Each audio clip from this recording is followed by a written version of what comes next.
Mungu awabariki kwa uimbaji mzuri na kwa sababu ya kutuelekeza katika kipindi hicho cha kusifu na kuabudu. Amen. Nataka kukaribisha kila mmoja wenu katika jina la Yesu Kristo katika Open Blessing Church Kamulu. Kama umekaa hapa, karibu katika jina la Yesu. Kama umekaa karibu na mtu, mwambie karibu katika jina la Yesu Kristo. Amen. Amen. Glory to God. Na tunataka pia kuwakaribisha wale ambao wanatufuata kwa mtandao.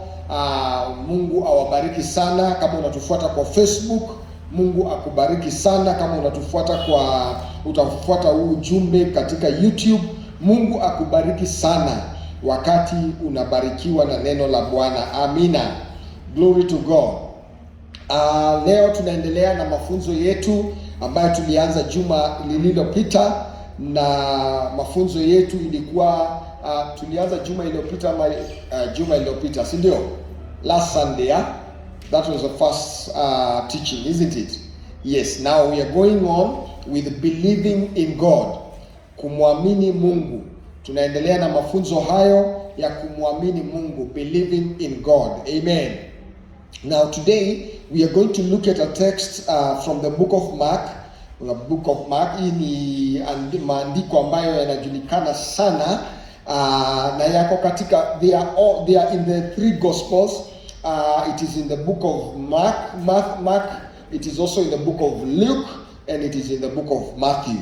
So you will find what we are reading right now in the book of Matthew chapter 9 verse 20 to 21.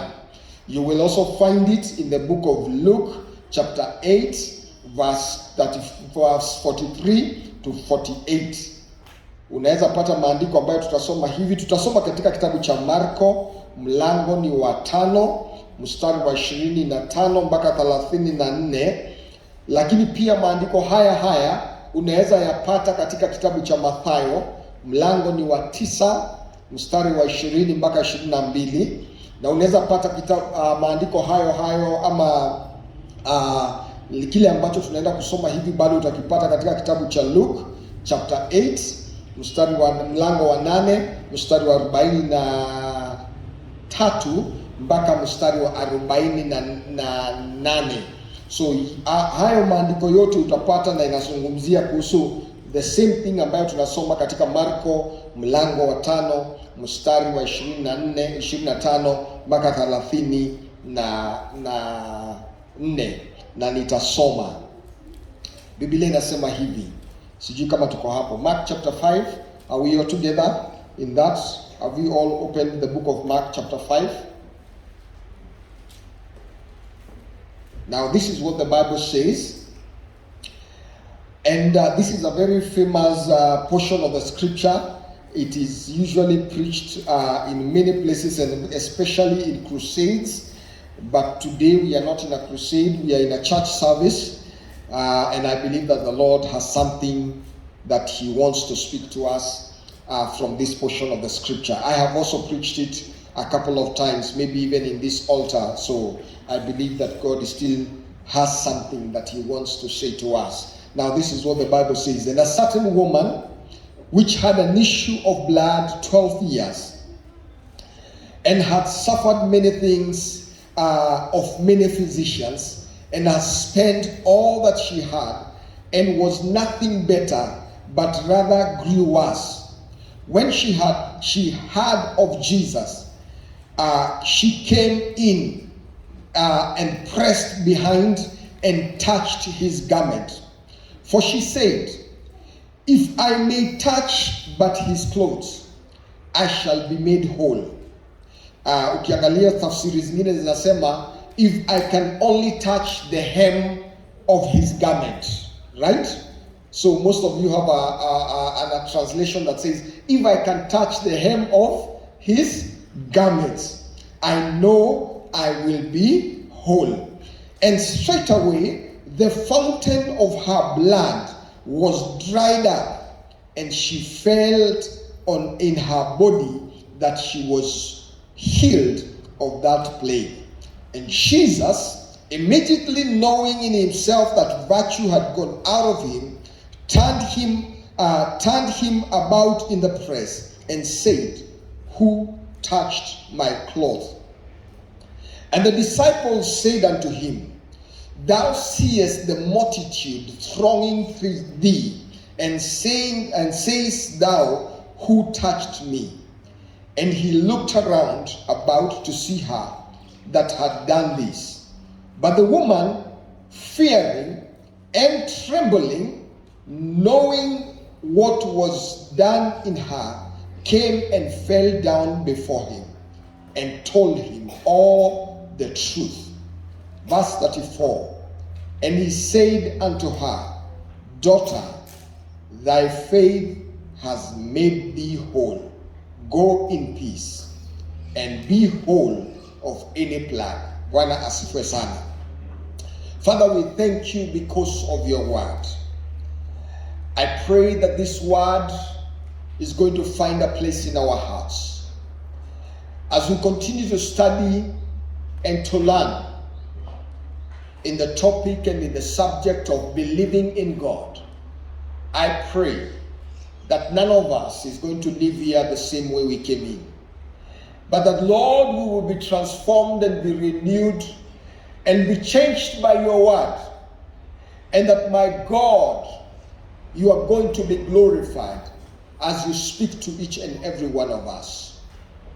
Lord, may I diminish this wonderful afternoon, and may you increase, and I pray that you give me utterance so that I will be able to communicate your word, and that, my God, every one of us will understand this word, and this word will leave a change in our lives, oh God. We thank you and we bless you as we commit your word into your hands, oh God, so that you might speak to us. And as we commit our lives into your hands and subject our will, our mind, our hearts unto you, O Lord, that you will speak to us. We thank you and we bless you because you are a wonderful God, because it is in Jesus' name we have prayed and believed. And all God's people say, Amen. Glory to God.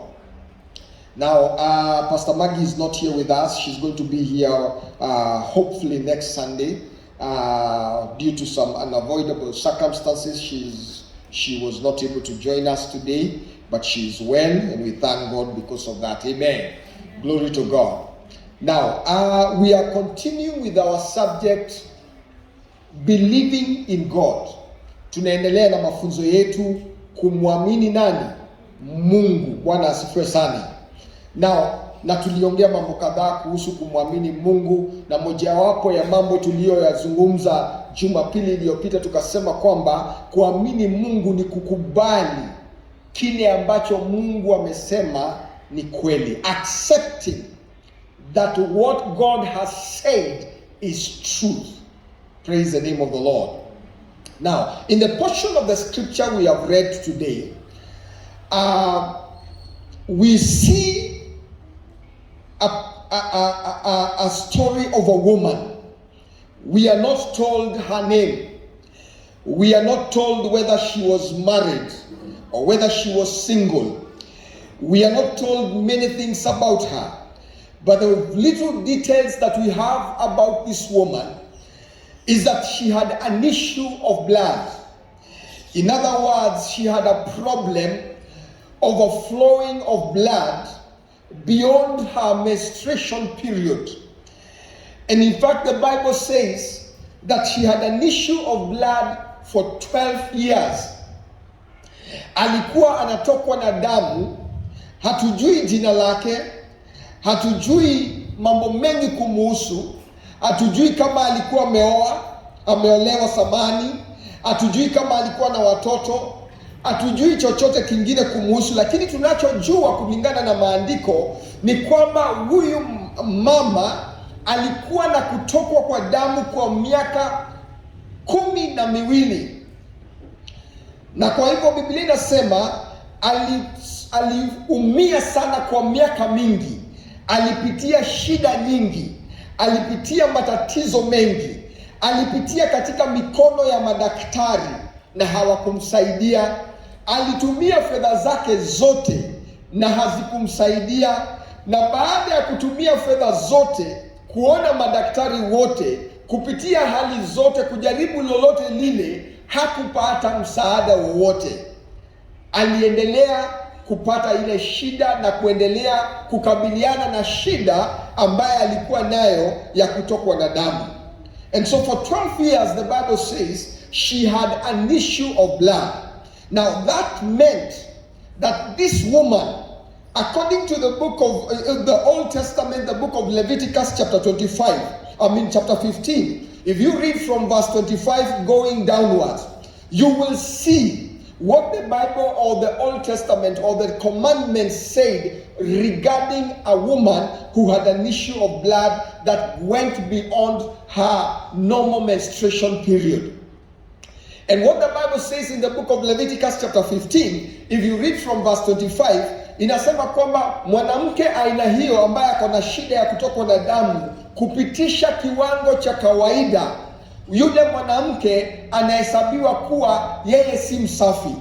She was considered to be unclean, and everything she touched was unclean. Anywhere she was, wherever she was staying was unclean. Kwa hivyo kama ungemguza, wewe pia ungekuwa hauko safi. Now, I want you to think about it and imagine. That meant that she could, because she was unclean, and according to the law, she was considered to be unclean. Wherever she went or wherever she stayed was unclean. Whatever she touched was unclean. It meant, therefore, if she was married, she could not live in the same room with her husband, because if she was in the same room with her husband would have been considered unclean by virtue of staying with her. It meant that if that woman went to the kitchen to cook, the food she touched was unclean. The plates she touched was unclean. The spoons she touched was unclean. In fact, the moment she entered in that kitchen, the entire kitchen was unclean. That is how serious her situation was. It means she could not socialize with other people. Ni kumaanisha angeenda kwa soko kama watu wale wengine.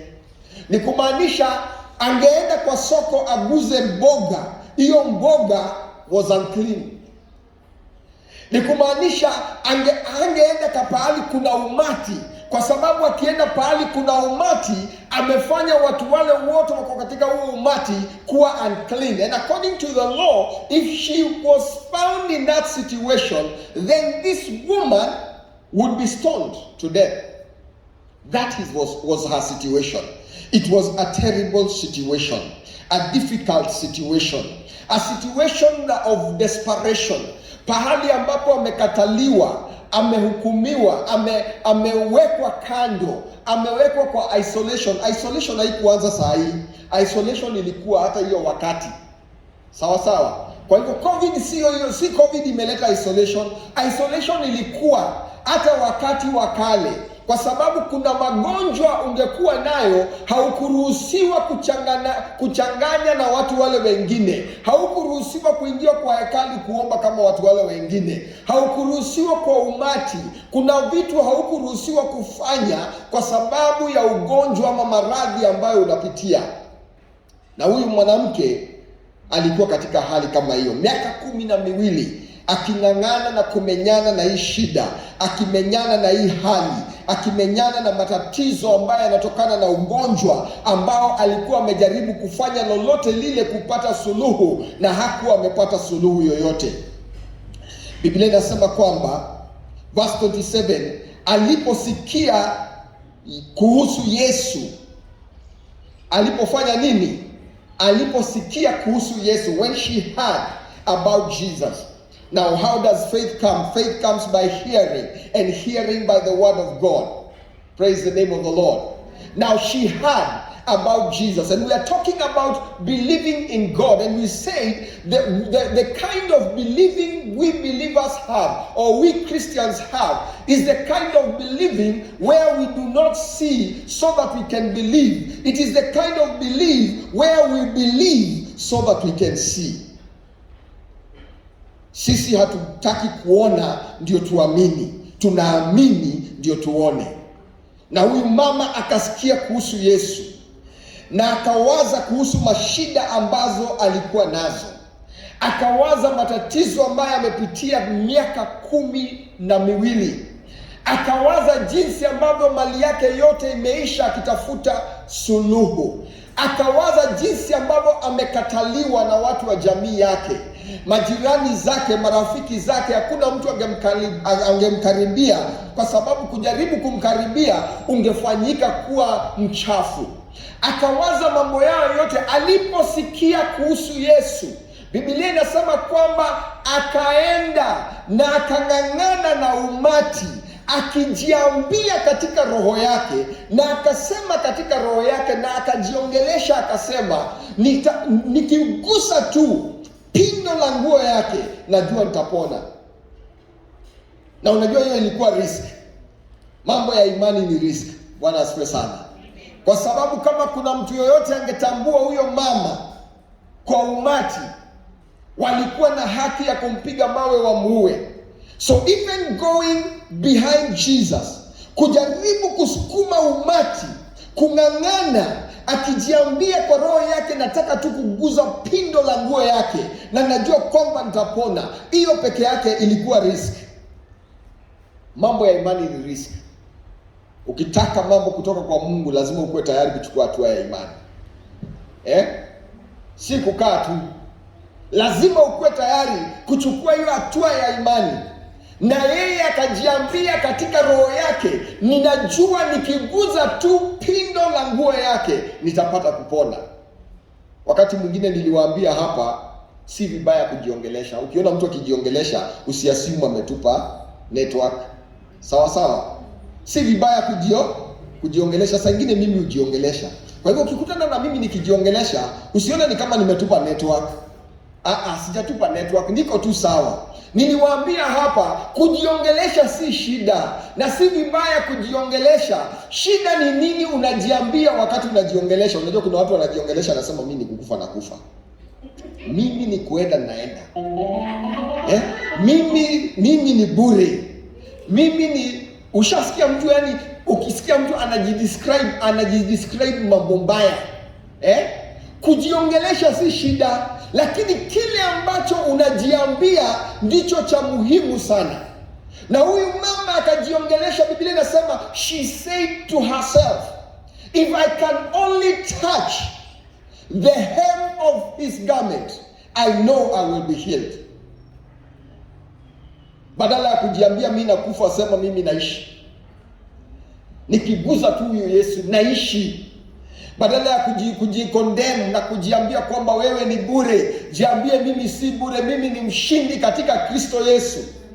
Hata kama uko mgonjwa, jiambie, ujisemee, ujitabirie wewe mwenyewe, useme kwamba mimi ni zaidi ya mshindi katika Kristo Yesu. Ujiambie kwamba mimi nimepona kupitia mijeredi ya Kristo Yesu. Jiongeleshe na ujitabirie neno la Mungu na useme kwamba wewe ni mshindi katika Kristo Yesu. Haleluya. Usikuwa unajiongelesha ukijitukana. Kama wewe unajitukana, sisi tunataka tufanye nini? Bwana Yesu asifiwe sana. Juma, kama unajidharau, sisi tutafanya nini? Sisi tutakudharau pia, si ndio? Kwa sababu umetuonyesha hivyo ndio unataka tukuchukue. Vile unataka kuchukuliwa, hivyo ndio watu hufanya nini? Hukuchukua. Jiambie mimi si bure, mimi ni mtoto wa Mungu. Ninaweza kuwa sina pesa kwa mfuko, ninaweza kuwa napangana na ugonjwa, ninaweza kuwa napigana na shida fulani, ninaweza kuwa niko na challenge fulani, lakini jiambie mimi ni zaidi ya mshindi katika Kristo Yesu. Haleluya. Wakati unajiongelesha, usikuwe unajikondem. Wakati unajiongelesha, usikubaliane na shetani. Shetani anakuambia umeshindwa na wewe unakubaliana na shetani ati nimeshindwa. Ambia shetani, mimi sijashindwa. Mimi ni mshindi. Bwana asifiwe sana. Huyu mama akajiambia, nikiguza tu pindo la Yesu Kristo najua kwamba nitaweza kupona. Na akang'ang'ana. Biblia inasema kwamba kulikuwa na umati mkubwa, na kwa huo umati ninaamini kwamba kulikuwa na watu wagonjwa. Naamini kuna watu walikuwa wanaumwa na kichwa kwa huo umati. Naamini kwamba kuna watu wengine walikuwa na mashida na matatizo tofauti tofauti. Kwa huo umati kuna watu walikuwa na menyana na shida tofauti, lakini katika hiyo umati wote kuna mwanamke mmoja aling'ang'ana na akajifinyilia na akatafuta njia yake mpaka akamfikia Yesu. Na yeye hakuwa na haja sana waonane na Yesu macho kwa macho, hakuwa na haja sana ya mambo mengi, alikuwa tu anataka kuguza pindo la nguo ya Yesu, na akajiambia, nikigusa najua nitapata uponyaji. Kwa hivyo yeye akang'ang'ana mpaka akaguza ile pindo ya Yesu Kristo. Bwana asifiwe sana. You know, I was thinking and I asked myself, why did this woman, Jesus is there, you know, Jesus is there. Why did she not want to see Jesus face to face? Kwa nini hakufanya kama yule kipofu Batimayo, kuinua sauti yote, Yesu mwana wa Daudi niponye? Watu wakimwambia nyamaza, ndio wanaongeza sauti, Yesu mwana wa Daudi niponye. Huyu mama hakutaka kuwa na hiyo experience ya kukutana na Yesu macho kwa macho. All she needed is to touch the hem of his garment. And I was asking myself, why? Why did she want to just touch the hem of his garment? So I decided to do a little research. I did a small research to find out why particularly she wanted to touch the hem of his garment. Na mkumbuke mafunzo yetu leo is believing in God. So everything I'm just about to say, I want you to place it in this topic, believing in God. Amen. Now, why did she want to touch the hem of his garment? Number one, I want you to understand this. In the olden days, in the Old Testament, every Jewish male was supposed to have a garment. And together with that garment, there was a shawl that they used to have, and even they do right now. Every Orthodox Jew will not go to the temple without that shawl. Na ile shawl wanajifunika wakati wanaenda kuomba, anaitoa kwa bega, anajifunika kwa kichwa, alafu sasa anaanza kuomba. In that shawl ilikuwa na ni kama uzi nne kwa kila kona moja, na ile kona nyingine mbili, pande nyingine mbili. Now that garment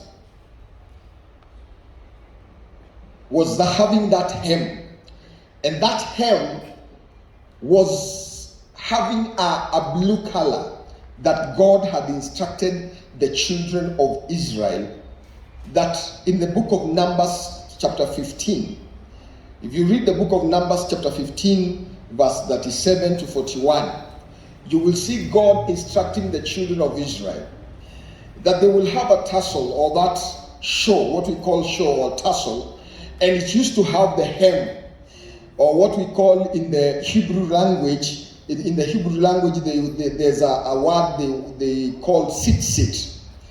It is that hem. It is an extension that is on the edge of the cloth or the shawl. And God instructed them to have, there should be a blue color.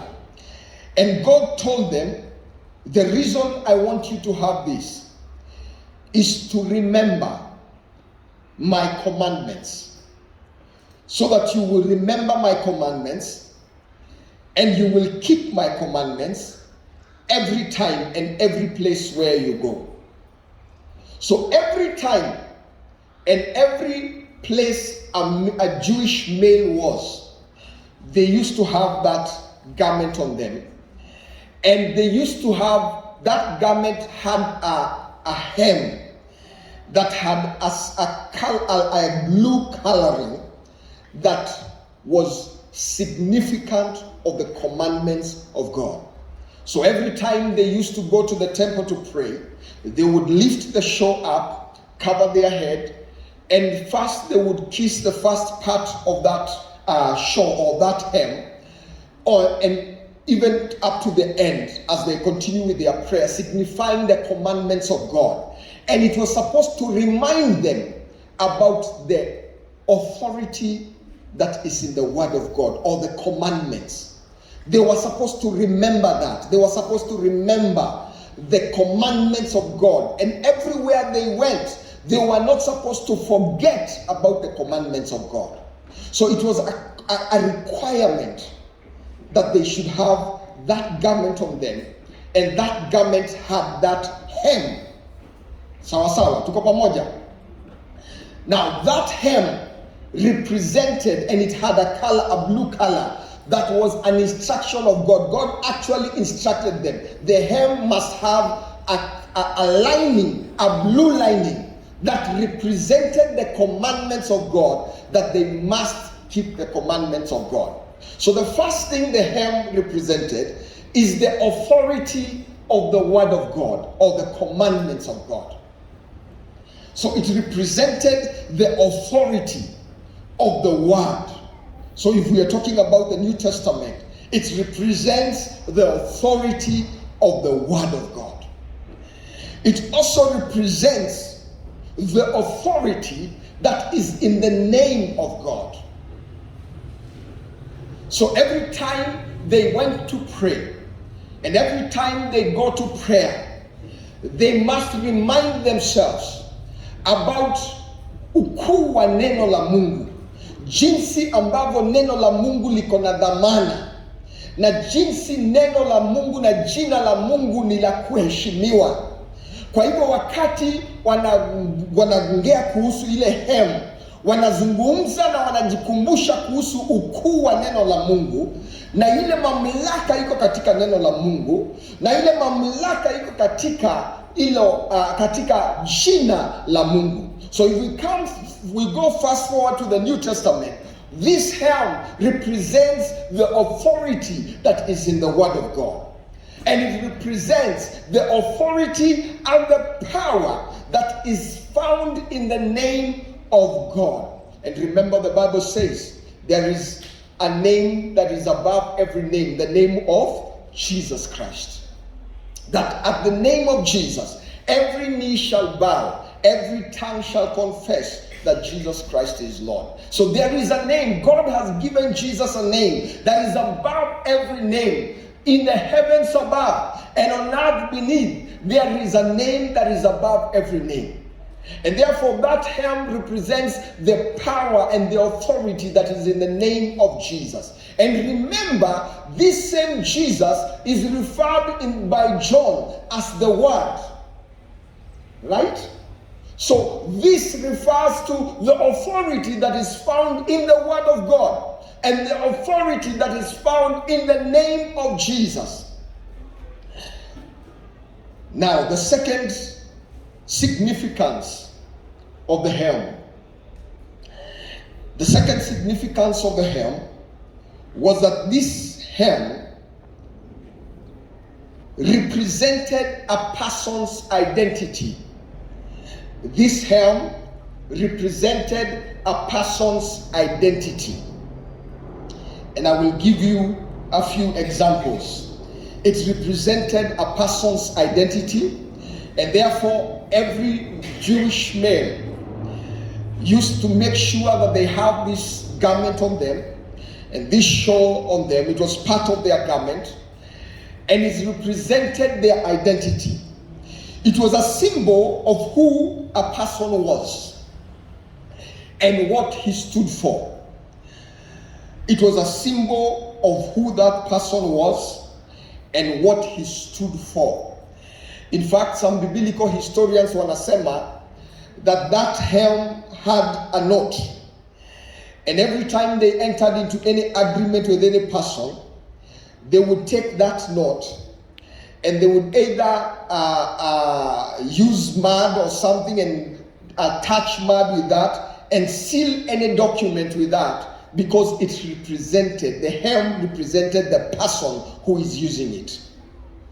So it was a symbol of a person's identity. It was a symbol of who this person was and what he stood for. Now, I want to give you a few examples here. In the book of Ruth, chapter 3, verse 9, the book of Ruth, chapter 3, verse 9, we all know about the story of Ruth, how she came back with her mother-in-law, and after coming back with her mother-in-law, there was the the person who was the redeemer, and the man was called Boaz. And when Ruth went to Boaz, the Bible says in the book of Ruth, chapter 3, verse 9, that Ruth asked Boaz, or even requested Boaz as a as a redeemer. She asked Boaz to spread the corner of his garment over her. And the reason why she asked Boaz to spread the corner of his garment, because at the corner of the garment, that is where the hem was. And she asked Boaz to spread the corner of her garment over her. Now, the reason why she did that is because that represented the authority and the identity of Boaz. Boaz was an important person. He was a king. What is the name? He was a redeemer. In other words, in the relatives, among the relatives that existed, because now Ruth had lost her husband, the person who could have married her was Boaz.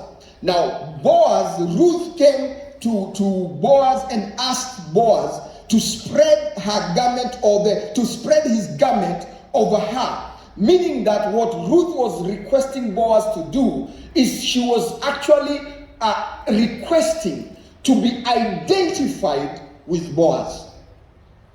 So, are we together? I hope I'm not making this very complicated. Now, she requested that because she knew that when she has the identity of Boaz, then she is now officially linked to Boaz.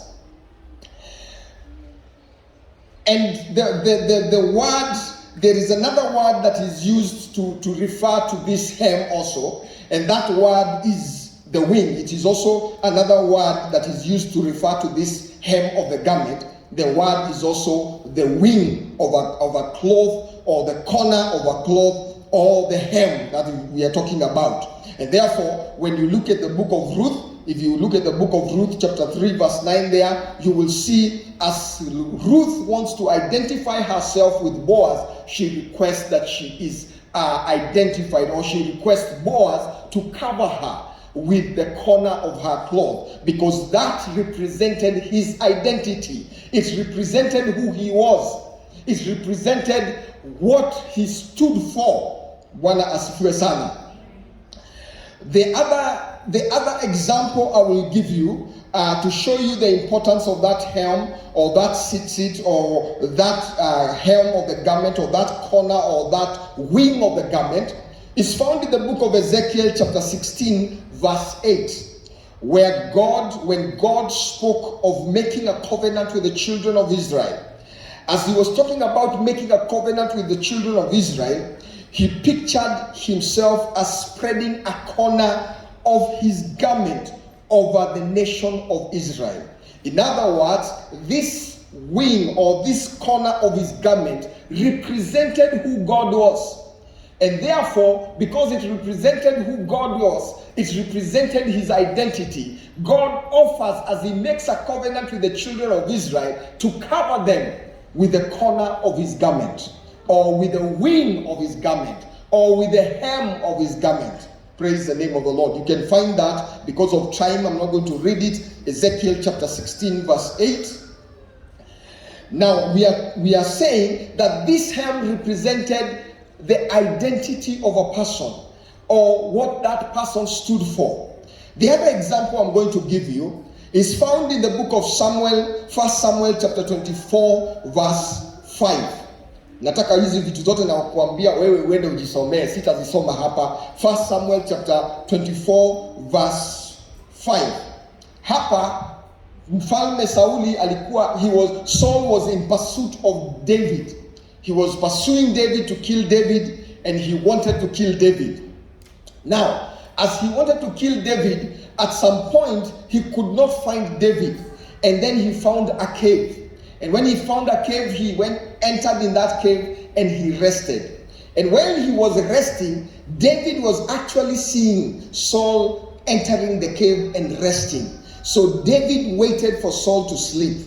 And as Saul slept, the Bible says David went and cut off the corner of his garment, or the hem. It is called the hem or the corner of his garment. Now, what is the significance of that? That hem or that corner or that wing of his garment represented who Saul was. And who was Saul? Saul was the king of Israel. And therefore, when he cut off that part of the garment, it signifies that he has actually cut off his kingship. He has taken over the kingship. So David could have killed Saul at that point, but he did not kill Saul. What he did, alienda tu akakata hiyo pindo ya nguo ya Sauli, na ile pindo inawakilisha ufalme wa Sauli. Kwa hivyo alipokata na Daudi alipoikata akaondoka, akaenda akasimama pahali tofauti na akangojea Sauli amke. Sauli alipoamka akitoka, Daudi akamwambia akamkumbusha kwamba kuna kitu amechukua yake, na Sauli akakiri akasema kwamba yeye ameamini kwamba yeye Daudi ametauliwa kuwa mfalme wa Israeli kwa sababu his identity has been cut off from him. Tuko pamoja? Tunafuatana kabisa? I hope hakuna mtu anapotea. So what we are saying, that this hem represents the identity of a person. It represents who that person is. It represents what that person stands for. It represents the person. And therefore, when David cut off part of Saul's garment, or the hem of Saul's garment, he practically cut off what represented his kingship. Another example is wakati Samuel the prophet came to tell Saul that the kingdom had been taken from him. Unakumbuka kuna wakati Sauli alifanya makosa na the prophet Samuel came to Saul to ask him, what have you done? And he had given a sacrifice and he was not supposed to give. As Samuel was about to leave, the Bible says that Saul wanted Samuel to go out with him so that he can still retain the respect that he had among the children of Israel. But because God had already rejected Saul, Samuel could not grant Saul his request. And therefore, what Saul did, he turned away and he started living. And as he was living, Biblia inanakiri inasema kwamba Sauli akafikia the hem of the garment of Samuel na akaishika. Alipoishika na Samueli alikuwa akienda, ikararuka. Iliporaruka, Samuel akageuka akamwambia Saul, the same way imeraruka, ndivyo ufalme wako umefanya nini? Umeraruka. Why? Because the hem represents the identity of a person. It represents what that person stands for. Bwana asifiwe sana. And of course the hem, also if you look at the book of Malachi chapter 4 verse 2, it talks about the same hem, because nimewambia this same hem is also referred to as the wing or the corner of a cloth. Now Malachi talks about as God was prophesying to the children of Israel and to the Jewish people in the Old Testament, as he was prophesying to them. In the book of Malachi chapter 4 verse 2, this hem also represents healing.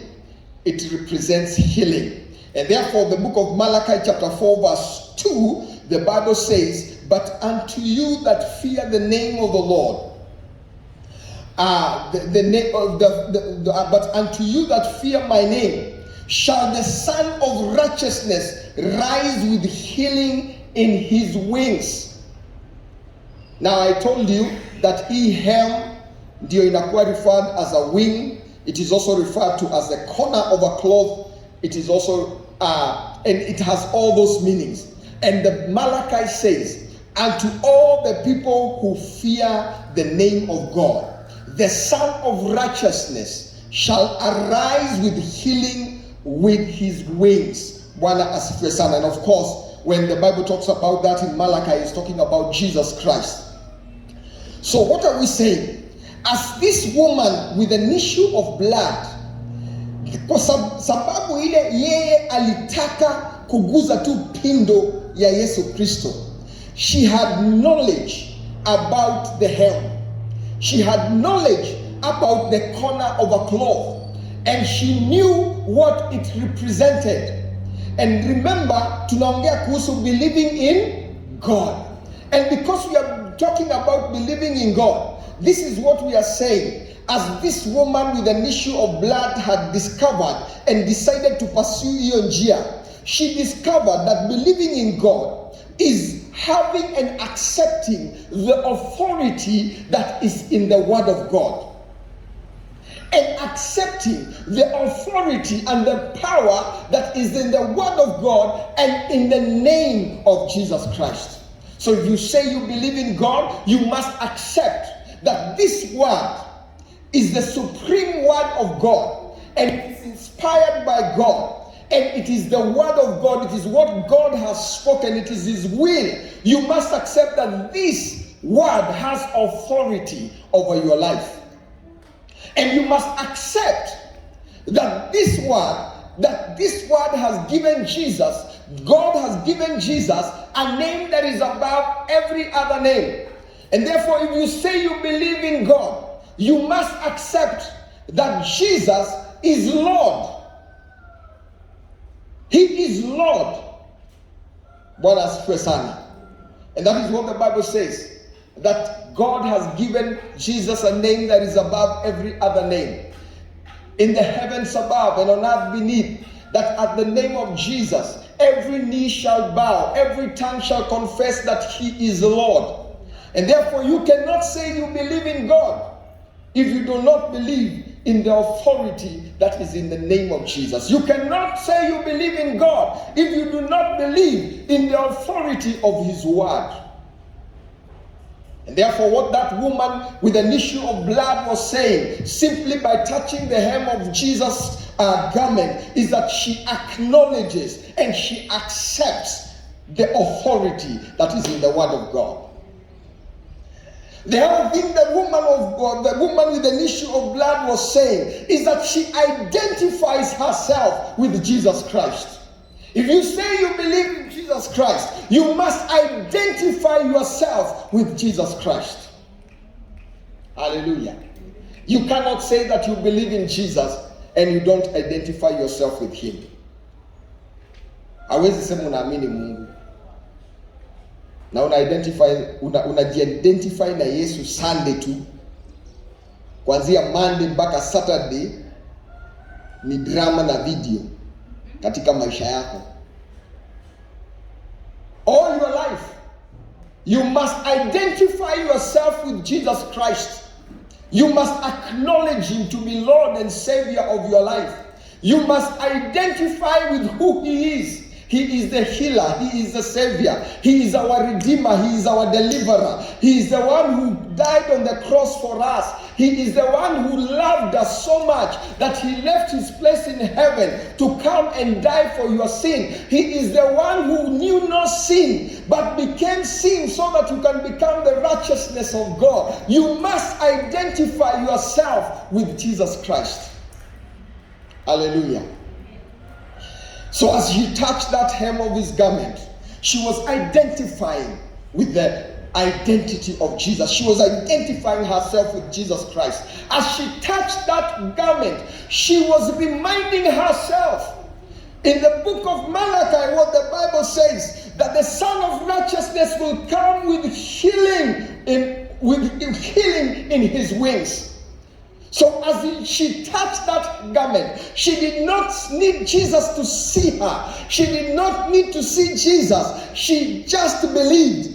Among that crowd, nobody else tapped into that blessing. Nobody else tapped into that healing. But when she went there, she acknowledged the authority that Jesus had. She acknowledged the authority of his name. The Bible says she had had. Remember, she was not allowed to mix with other people. So she had not had an encounter with Jesus. She had had. She did not need to see Jesus. She believed in Jesus. And she identified herself with Jesus. She acknowledged the authority that is in Jesus. She acknowledged the authority of the word of Jesus. She acknowledged that Jesus has healing with him. Hallelujah. So she believed. And she touched the hem of his garment. And as she touched the hem of his garment, the word of God was activated in her life. The Bible says God is watching over his word to perform it.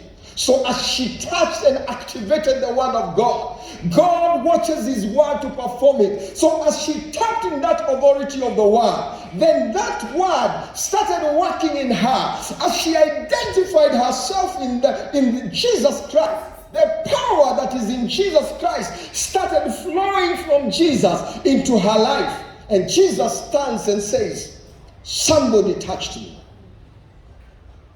Na wanafunzi wa Yesu wanaambia Yesu, kuna msongamano wa watu hapa. Unawezaji sema ati kuna mtu amekuguza na kila mtu anakusukuma, wengine wanakusukuma kushoto, kulia, nini? Yesu akasema, siongei mambo ya kusukumwa, siongei mambo ya msongamano. Ninazungumza kwamba kuna mtu ameniguza. Hallelujah. I pray that that person is going to be you today. Hallelujah. I pray that it is going to be me today. That in the midst of all the people, there are people who are talking about Jesus. There are people who are talking about the miracles that Jesus is doing. But I pray that you will talk about what Jesus has done to you. Hallelujah. Believing in God is about a relationship. It is not so much about what Jesus does. A relationship. Hallelujah. I pray that you are not going to be the multitude that is pressing on Jesus. I pray that you will be that person who will go and touch the hem of his garment, accepting and acknowledging the authority that is in the word of God, accepting and acknowledging the power that is in the name of Jesus, identifying yourself with Jesus Christ. I pray that you are not going to be in the multitude, but that you will be that one person who will press through the crowd to touch the hem of Jesus Christ. Hallelujah. I don't know what you're going through today, but those who receive something from God, they are not multitudes. They are those who touch the hem. Those who understand and acknowledge the word of God. Those who acknowledge the power and the authority that is in the name of Jesus. Those who identify themselves with Jesus Christ. And that is why, and that is what the hem stood for. Glory to God. So wakati unasikia mtu akisema mwanamke aliguza pindo la nguo ya Yesu, huyo mwanamke alitambua mamlaka iliyo katika neno la Bwana. Akatambua nguvu zilizo katika jina la Yesu. Akaji associate na akaji identify na Yesu Kristo. I pray that that is going to be our desire today and the rest of our lives. That we will hold this word with high esteem above everything else. That this word will have more value to us than anything else. That we will acknowledge that there is a name that is above every name. The name of Jesus Christ. The name that has been given above every other name. In the heavens above and on earth beneath. that you will identify yourself with Jesus, not on Sundays only, but on Monday you will still be associated and identified with Jesus. On Wednesday you will still be identified with Jesus. On Saturday you will be identified with Jesus. And when you go for Easter holidays, you will still be identified with Jesus. And when you go for a burial in your Shago, you will still be identified with Jesus. And when you go to a place where your kinsmen and your clan is practicing their traditional things, you will stand out because you have identified yourself with Jesus Christ. Hallelujah. Those are the people who believe in God. Hallelujah. Believing in God is not just saying. It is more than saying. And that is why Jesus said that you must do this word. Those who do this word. And doing this word is acknowledging that He is God. It is acknowledging the authority that is in the word of God. It is identifying yourself with the word of God. It is tapping into His power and His authority and the great resources and the riches in the heavenly places that have been defined and destined for every believer, that God is just waiting for you to tap into so that you can receive. These blessings are ours. Hii baraka ni yetu. Hallelujah. Hizi baraka zote ni zetu. Hata zile ambazo zijakuwa revealed, they are ours. You know, there are things that are in the heavenly places that are destined for us. But as long as you have not tapped them, they will stay like that. Until you reach that point where you can learn to tap. Hallelujah. I pray that every one of us is going to desire to touch Jesus. We are not going to be part of the multitude. We are going to be this woman who is just determined to touch and tap into the power of God. Father, we thank you and we bless your name. We adore you, Lord, because God, you are a wonderful God. You are a precious God. You are a God who is everlasting, the beginning and the end, the first and the last. And Lord, you have told us today that believing in you is acknowledging the authority of the word and acknowledging the authority of your name, Jesus, and identifying ourselves with you and staying and tapping into the healing that comes from you, O God. I pray that, my Father, today every one of us is going to tap into these blessings, that every one of us will desire not to be part of the multitude, but we are going to desire to be like this particular woman who pressed through the crowd to touch the hem of Jesus' cloth. Lord, I pray that you will bless us, that you will minister to us. Naomba tu kila mmoja wetu uinue tu mikono yako mbele za Bwana na uambie Mungu akusaidie uwe kama huyu mwanamke ambaye you press through the crowd. You don't want to hear about Jesus, you want to know Jesus. You don't want to hear about just miracles. You want to know the miracle worker. You don't want to know about what people are talking about. You want to have an experience personally with Jesus Christ. And I want you to tell God, here I am, O Lord. I want to know you personally. I want to have an experience with you. I don't want people to tell me about what Jesus can do. I want to experience it myself. I don't want to hear testimonies about what Jesus has done to others. I want to partake of these blessings. I want to know this miracle worker, not just the miracle, but the miracle worker. I want to know this man who has changed the world, who died for me on that cross. I want to have an experience with him. I want you to tell Jesus, just like Paul said, that I may know him and the power of his resurrection. You want to know him and the power of his resurrection. You want to understand him personally. You want to have an identity in him. You want to acknowledge and walk and live by the word and the authority that is in the name of Jesus. You want to have a personal experience with Jesus Christ. Lord, I pray that is going to be the desire of each and every one of us, to have a personal experience with you, O Lord. To know you, to understand you, to walk with you, to talk to you, to touch you, to tap into the heavenly blessings, to touch into the heavenly power, the power that transforms and renews and changes our lives, the power that brings healing and deliverance and redemption, the power that brings a change in our lives, oh God. Lord, I thank you and I bless you and I adore you, oh God, because you're going to help us.